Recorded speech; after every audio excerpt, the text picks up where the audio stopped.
नमस्कार, मैं हूं कर्मवीर। लाइव झारखंड ब्रेकिंग की खबरें सुपरफास्ट में स्वागत है आपका। खबरें सुपरफास्ट के प्रायोजक हैं Punjab national bank, Lakshmi Vilas bank gold loan, ब्लूमडेल Budhiya बागान, ISM Pundag, NIPS school of hotel management, zero worries private limited. प्रधानमंत्री नरेंद्र मोदी का चौंकाने वाला आया ट्वीट सामने, बहुत जल्द सोशल मीडिया को कह सकते हैं अलविदा। हेमंत सोरेन के नेतृत्व में बनी गठबंधन की सरकार आज विधानसभा में पेश करेगी पहला बजट।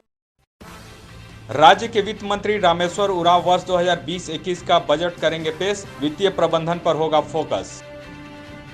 राज्य सरकार द्वारा प्रस्तुत आर्थिक सर्वेक्षण के मुताबिक देश में प्रति व्यक्ति की आय के हिसाब से झारखंड 25वें स्थान पर।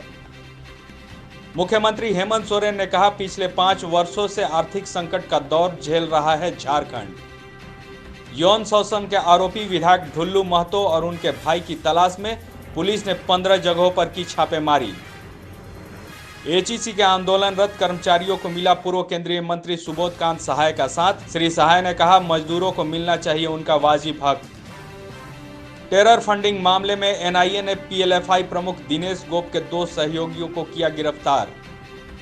झारखंड समेत देश भर में आज मनाया जा रहा है राष्ट्रीय श्रवण जागरूकता अभियान। कान की देखभाल के लिए दी जा रही है डॉक्टरी सलाह।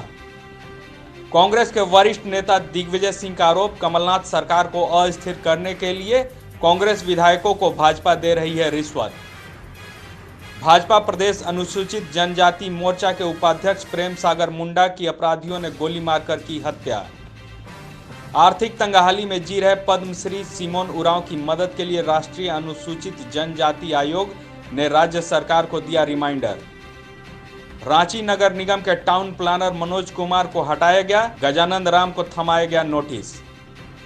कोरोना वायरस ने दिल्ली में भी दी दस्तक, दिल्ली और तेलंगाना में 2 मरीजों का चल रहा इलाज। राज्यसभा सांसद अमर सिंह की मौत की खबर हुई वायरल, श्री सिंह ने खुद वीडियो जारी कर कहा, अभी मैं जिंदा हूं। खबरों में बने रहने के लिए धन्यवाद। हम फिर से हाजिर होंगे नए बुलेटिन और अपडेट के साथ।